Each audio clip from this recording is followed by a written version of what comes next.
All right. It's quite a bit later in the day 3 of kratom withdrawal. I kind of wanted to make a video because I don't know if you're paying attention to the news, but Charlie Kirk was assassinated today.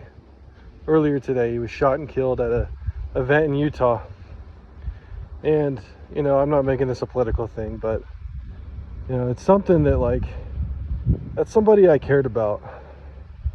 And so I was thinking about the topic of, when you're in detox and, things come up that, you can't control, maybe, stuff work is just so overloading for some reason that week. Or, your kid gets sick, or maybe it's, worse than that. Or, something like this happens where someone I really genuinely admired and cared about dies. And the feelings, when you're in the middle of detox, there's these, dude, it hits, it's so hard, man. I was crying, damn near weeping, watching the news about this. So I guess I'm just trying to talk to you about, what do you do when, you're in the middle of detox and something bad, something really negative happens, and you can't go to that coping mechanism that you're used to anymore. Mine was kratom. I literally gave my wife my keys before I came out here because I was struggling, dude, struggling with thoughts of using again. And I just said, I can't. I can't. It's not a possibility. So I gave my keys to my wife. She's like, what the heck? I'm like, just please take them. I can't do something stupid right now because I'm really vulnerable. I don't feel good at all. For some reason, always as the evening starts for me, it starts to get really rough. And I think part of it is the kids are home. It's just chaos in the house. I'm not feeling good. I'm pacing, trying to help my wife. And then this on top of it, you're really emotional when you come off this type of stuff. Your emotions are all out of whack because the kratom was kind of numbing you in a way. It was numbing your senses and your compassion, and when you get off of it, especially for the first part of a while, you start your emotions are out of whack, dude. Something bad happens, you get really emotional about it. And this one just, man, I was today of all days, it sucks, dude. I hated hearing that. I just prayed, man. Prayed with my Christian friends. It's just really, really, really sad how far this country has gone away from God. And the darkness that is driving people to do stuff like this, regardless of your political, affiliation, this is wrong regardless. I hate, this is terrible for our country. And it saddens me. It really saddens me. And I'm dealing with those feelings right now. Talking to you. I'm in quite a bit of suck, trying to embrace it. Man, sometimes it's straight up minute by minute. It's how can I make the next 10 minutes pass? Try not to worry about nighttime. I know it's really, really hard. Because I think most people I've talked to, they withdraw off any sort of opiate of any kind.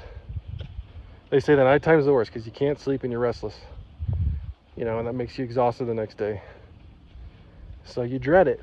So you have more energy during the day, but the whole day you spend it dreading the night. At least I do.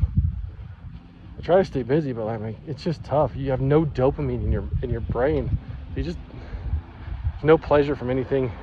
You don't have relief when you sit down. You can't sit still.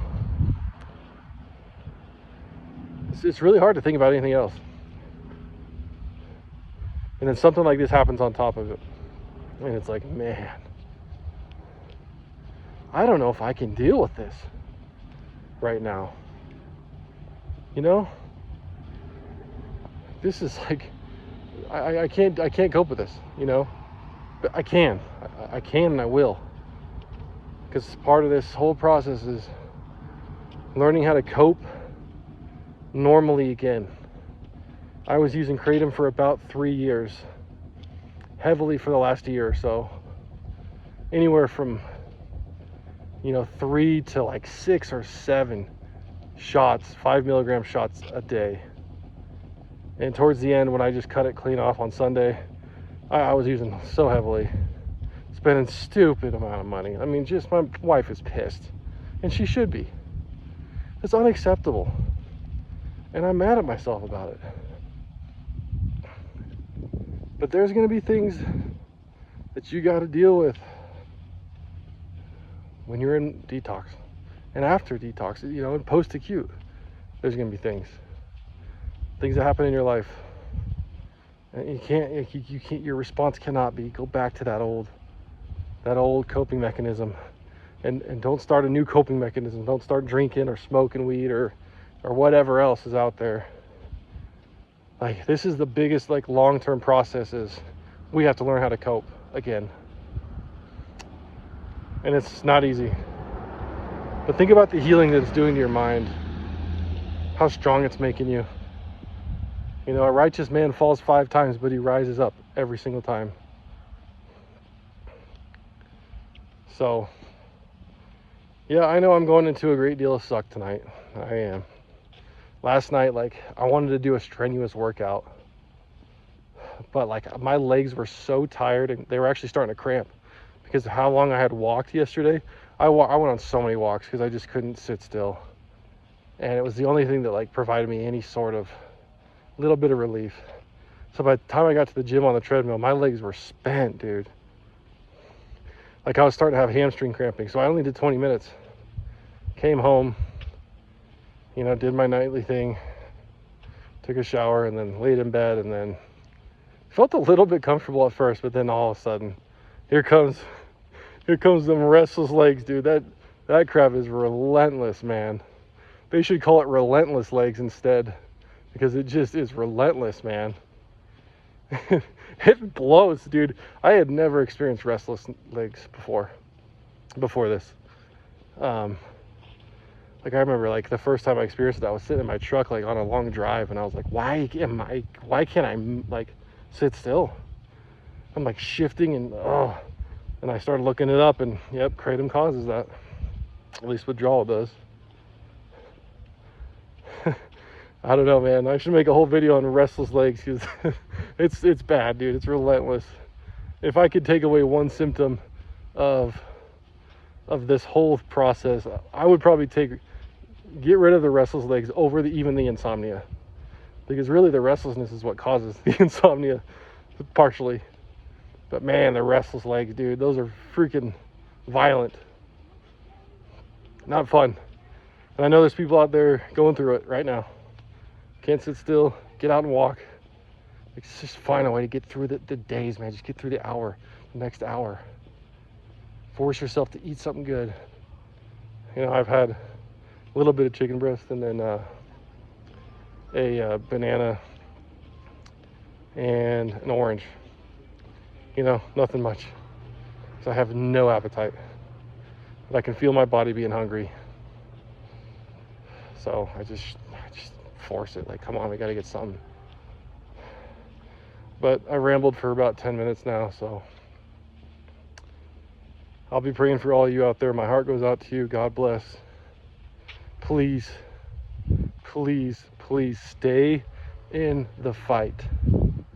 Because if you don't, you're really gonna regret it. I remember using every day, for the past several months. I've just wanted to quit. I'm just so sick of it. And I remember thinking, man, I wish I was just in the fight right now. I wish I was just in the fight, fighting it. And I am right now. And this is where I wanted to be when I was using. So I gotta buck up. And I gotta force myself through it. We can do it, guys. I love you. God bless.